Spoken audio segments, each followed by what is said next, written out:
Frank James, the man who opened fire on the subway last year, injuring 10 people, has been sentenced to life in prison. This despite his attorneys asking for leniency, saying James did not intend to kill anyone and suffered from serious mental illness. Fox 5's Ashley Rodriguez joins us live from downtown Brooklyn. And Ashley, what did the judge have to say when handing down the sentence?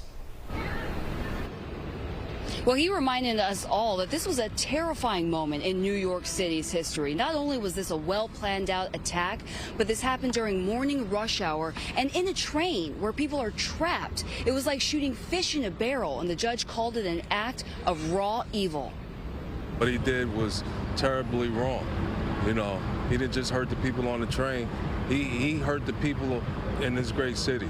Victims of the mass shooting on a Brooklyn subway train last April left court Thursday, knowing the man who tried to murder them that morning, 64-year-old Frank James, would spend the rest of his life behind bars. Are you satisfied with the sentence?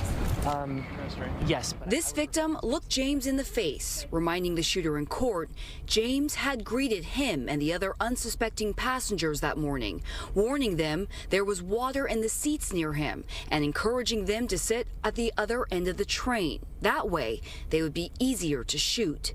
He ended up firing off 32 bullets after dropping a smoke grenade that caused mass panic. Schools were on lockdown. Parents rushed to pick up their kids to make sure they were safe. People feared taking the subway. James' attorneys argued their client should only get 18 years behind bars due to his poor mental health, schizophrenia, childhood trauma, and the fact that he didn't kill anybody. James read his own statement to the judge, claiming that society and New York City was partly at fault because he did not receive the mental health treatment he so desperately needed. He said the shooting was a way to draw attention to the issue.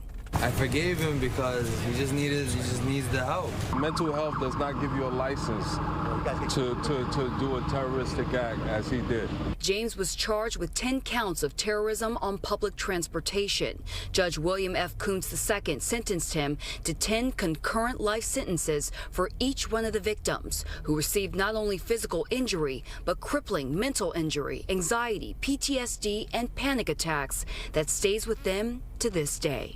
Today, Frank James was justly held accountable. Now, the judge admitted that James clearly has a mental illness, but the prosecution kept pointing out how well coordinated the attack was. They found that he had been planning this for years, that he had a history of Google searches, that he had a stockpile of weapons, that he would even take the route over and over again just for practice. And in court, James read a statement. It was very coherent. It was lengthy, in which he explained how the city had failed him. He only devoted about 2 sentences to apologizing to the victims. In Brooklyn, Ashley Rodriguez will send it back to you.